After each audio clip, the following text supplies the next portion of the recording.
Close your eyes for a moment and imagine this. It's the year 1900, and you're standing right in the beating heart of Europe. But we're not talking about the romantic, waltz-filled streets of Vienna or the elegant boulevards of Paris.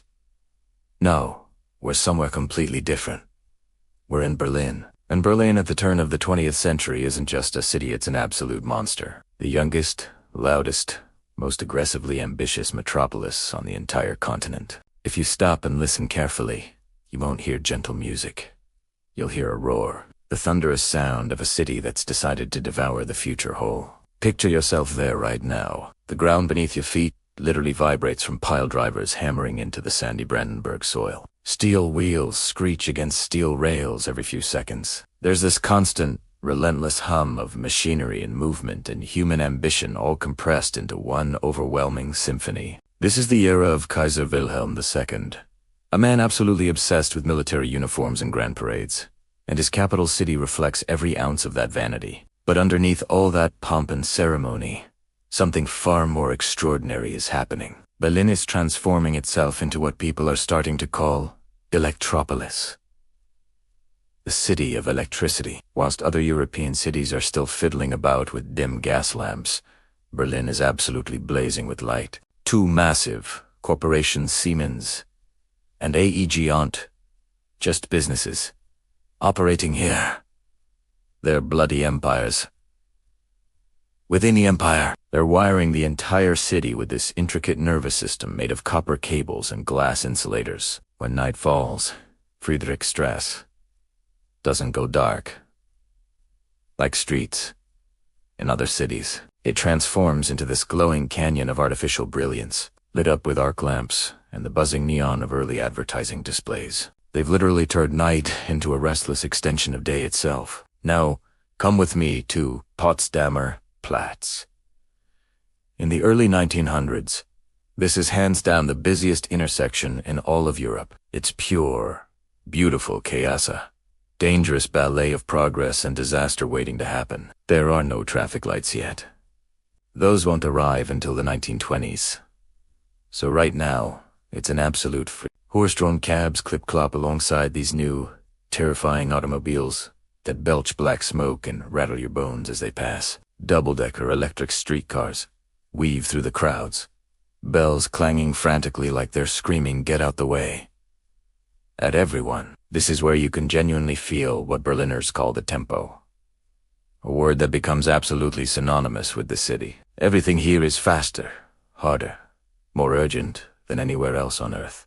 People walk faster, talk faster, think faster. It's intoxicating and exhausting in equal measure. But the real miracle, that's happening beneath your feet. In 1902, the city literally cracks open the earth to unveil the U-Bahn electric underground railway. It's an absolute marvel of engineering that whisks people from the gritty, industrial neighborhoods in the east to the manicured elegance of the west in minutes. And these stations aren't just functional holes in the ground. They're tiled palaces done up in Art Nouveau style, designed to make your daily commute feel like you're traveling into the future itself.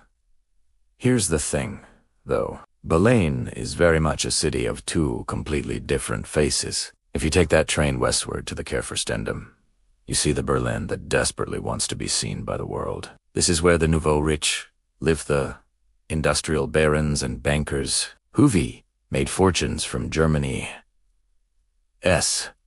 explosive growth. The women here wear ridiculously oversized hats, adorned with ostrich feathers that probably cost more than a factory worker's annual wage. The men sit in grand cafés, smoking expensive cigars, debating the latest theories from some patent clerk named Einstein, or discussing the newest plays by Max Reinhardt. They shop at the Wertheim department store on Leipziger Platz, this absolutely massive cathedral of consumerism. It is so grand, with its soaring glass atrium and stone pillars, that tourists constantly mistake it for a museum. Inside, you can buy literally anything. Persian rugs, fresh pineapples shipped in from God knows where, exotic goods sucked in from Germany's growing colonial ambitions across Africa and the Pacific. It's consumption on a scale the world has never quite seen before. But now, take that same train north or east to neighborhoods like Wedding or Neukölln. Watch as the electric lights gradually fade into the gray, choking smog of coal smoke. This is the Berlin of the Mietskaserender. rental barracks. These are massive, fortress-like tenement blocks, built around a series of absolutely suffocating inner courtyards. They're numbered systematically: the first backyard, the second backyard,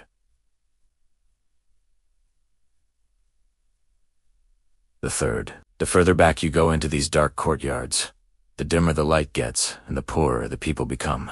In a single cramped room, you might find 7 family members sleeping in one bed, and they resharing their space with what is called a Schlafgarlit, sleeper who rents the bed during daytime hours whilst the family works in the factories. Can you imagine? Your bed isn't even yours for the full 24 hours. The air here reeks of boiled cabbage, unwashed bodies crammed too close together, and the sulphurous smoke belching from factory chimneys that loom on every horizon. This is the engine room of the empire. It's here, in these cramped and miserable courtyards, that the famous Berliner Schnauz, the Berlin Snout, is forged. It's this distinctive dialect, characterized by sharp wit, brutal honesty, and pitch-black humor. It's necessary armor against the grinding hardship of industrial life. These workers are the ones building the locomotives at Borsig, assembling the turbines at AEG, fueling the city's absolutely insatiable appetite for coal and steel and progress.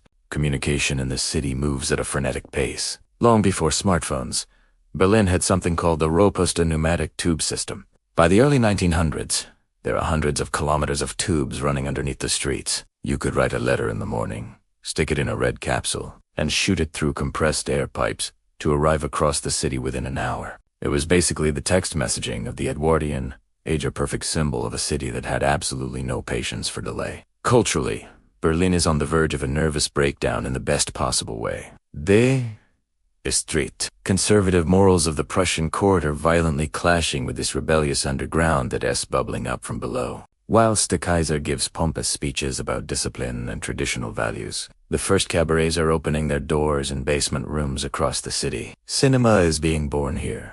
The Skladnowski brothers were projecting moving images to paying audiences before the Lumiere brothers in Paris, though history often forgets them. The Kintaperli movie theaters are absolutely packed with people desperate to escape the drudgery of factory work, eager to see flickering ghosts dance across white sheets. Science is converging here as well. Berlin is becoming what people call the Oxford on the spree, except with considerably better laboratories and far more funding. In the leafy suburb of Dolim, the Kaiser Wilhelm Institutes are being constructed. It's a gathering of brilliant minds that has no equal anywhere on Earth.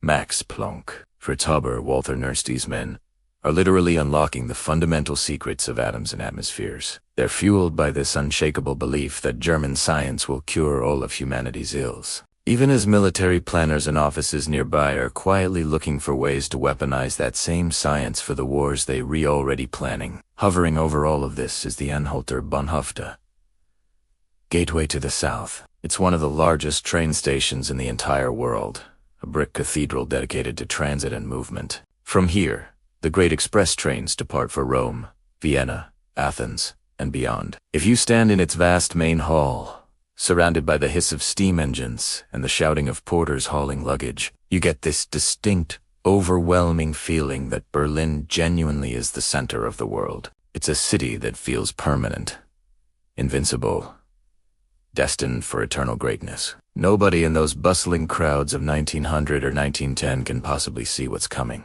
They QONC that the Kaiser's bluster and aggressive diplomacy will lead them straight into the nightmarish trenches of World War I. They can't see that the hyperinflation of the 1920s will turn their life savings into worthless wallpaper. They certainly QEN imagine that the bombs of the 1940s will reduce the glorious Anhalter Bahnhof to a hollow, burnt-out ruin. For now, in this frozen moment at the beginning of the 20th century, Berlin is simply, vibrantly, overwhelmingly alive. It's a monster of a city hungry and ambitious and absolutely convinced of its own destiny. It smells of ozone from electric cables and coal dust from furnaces. It vibrates constantly with the energy of 4 million people who genuinely believe that the 20th century belongs to them and them alone. This is the city of iron and light, rushing headlong into a future it cannot possibly predict but is absolutely determined to lead. And that combination of ambition and blindness, of incredible achievement and looming catastrophe, makes it one of the most fascinating moments in European history. So there you have it. Berlin in 1900, a city that thought it would rule forever, built on the sweat of workers, powered by electricity and ambition, teetering on the edge of catastrophe without the slightest idea of what was coming. If you enjoyed this journey back in time, make sure you hit that like button and subscribe for more deep dives into history, its most fascinating moments. Trust me, there's plenty more incredible stories waiting to be told. Cheers.